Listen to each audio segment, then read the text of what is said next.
O Senhor esteja convosco. Ele está no meio de nós. Proclamação do Evangelho de Jesus Cristo, segundo São Mateus. Glória a vós, Senhor. Naquele tempo disse Jesus aos seus discípulos: Cuidado com os falsos profetas. Eles vêm até vós vestidos com peles de ovelhas, mas por dentro são lobos ferozes. Vós os conhecereis pelos seus frutos. Por acaso se colhem uvas de espinheiros ou figo de urtigas? Assim toda árvore boa produz bons frutos, e toda árvore má produz frutos maus. Uma árvore boa não pode dar frutos maus, nem uma árvore má pode produzir frutos bons. Toda árvore que dá bons frutos é cortada. Toda árvore que não dá bons frutos é cortada e jogada no fogo.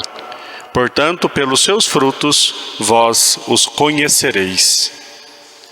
Palavra da salvação. Glória a vós, Senhor.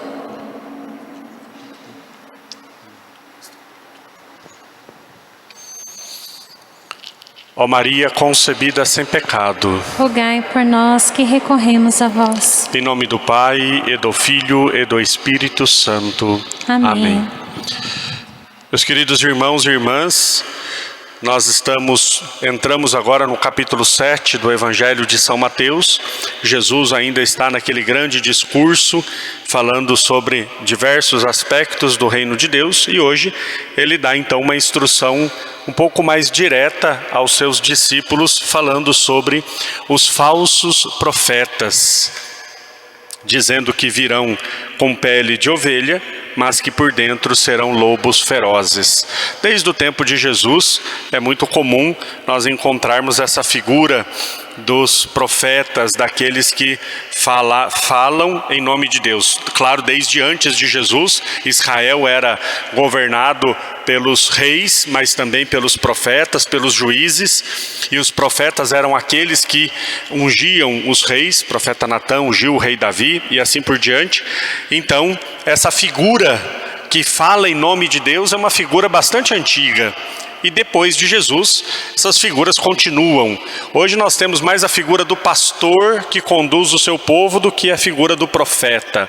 Mas ainda é uma figura bastante conhecida. Aquele que fala em nome de Deus, aquele que governa e que dirige em nome de Deus. Esses são os que Jesus então pediu para que os discípulos tivessem cuidado. Jesus não disse que haveriam somente maus profetas ou maus pastores, né? Mas ele disse para que tivesse cuidado, porque entre os bons haveriam sim aqueles que eram maus. E Jesus coloca um critério para nós percebermos quem são os falsos e quem são os verdadeiros profetas, os verdadeiros pastores, os verdadeiros homens de Deus, que é justamente pelos frutos. Frutos aqui nós poderemos dizer que são as atitudes na vida da pessoa, né?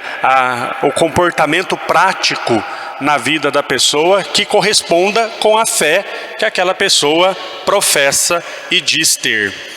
Nós falamos e nós vivemos.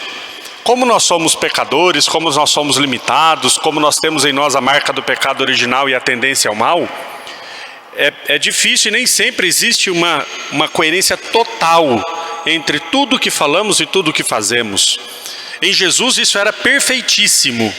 Quando Jesus prega na sinagoga, o povo dizia, esse prega como quem tem autoridade, e não como os fariseus. Essa autoridade de Jesus era essa perfeição que existe entre a palavra e a atitude, porque Jesus é a palavra de Deus, Jesus é Deus. Então a sua humanidade unida à divindade de forma perfeitíssima e santíssima, existia uma coerência absoluta e total, porque Jesus não tinha inclinação para o mal, Jesus não tinha inclinação para o pecado, Jesus não sofria a tentação ao pecado. Então em Jesus essa coerência é perfeitíssima, em nós não.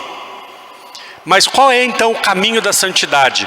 Nós ajustarmos quanto mais e ao longo do tempo cada vez mais a fé que nós professamos com as atitudes que nós temos.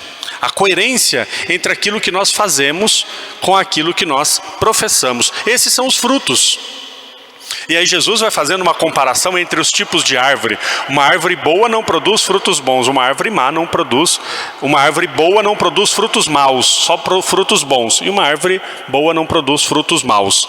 Ou seja, aquilo que nós temos na nossa essência, aquilo que nós temos como os valores mais internos em nós, eles vão acabar aparecendo nas nossas atitudes. Pode perceber que uma pessoa pode fingir algo que ela não é por um tempo. Depois de um tempo ela não consegue mais. Ela se mostra quem ela é. E a grande questão é a verdade daquilo que se professa e daquilo que se vive, e a falsidade daquilo que se professa, principalmente por interesses.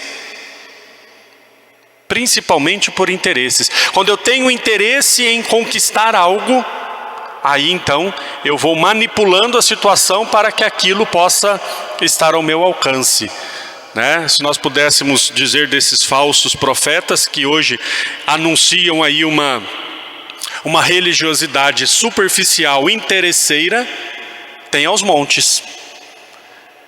Esses Jesuses com J minúsculo que se vende pela televisão afora, que me garante todo tipo de privilégio e de benefício, se vende aos montes. Mas quais são os frutos dessa religiosidade? Vazia, superficial e falsa. Não é o céu. Pelos frutos se conhecereis os profetas. Quem vende um Jesus para agradar a todos é falso. Quem vende um Jesus que é aquele que está à minha disposição para fazer o que eu quero. Olha, se você der um carro, você ganha 2. Se você der o seu salário, você vai receber em troca. Você vai ficar rico, a sua empresa vai prosperar e você vai ficar milionário. Isso é completamente falso. Mesmo que aqueles que digam a verdade sejam a minoria, mesmo que aqueles que digam a verdade ensinem o que é correto, não agrade a todos, como os verdadeiros profetas não agradaram a todos, os verdadeiros discípulos de Jesus não agradaram a todos, mas eles nunca voltaram atrás da verdade para agradar as pessoas. E cada vez mais isso vai aparecendo nos nossos tempos. Nós celebramos ontem 2 grandes santos, São João Fisher e São Tomás More. Foram santos que viveram na Inglaterra, no tempo em que o rei da Inglaterra se auto-intitulou chefe da igreja, porque ele queria se divorciar e casar novamente, e o Papa, é óbvio, não aceitou.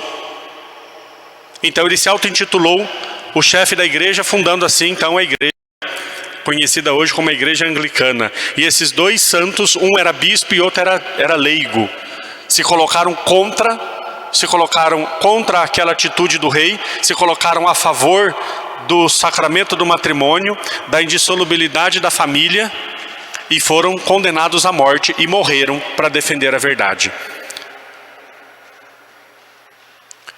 Esses 2 homens enfrentaram um rei que se auto-intitulava chefe da igreja, e morreram por causa da verdade. E nós muitas vezes, para o vizinho não ficar chateado, nós não defendemos a fé.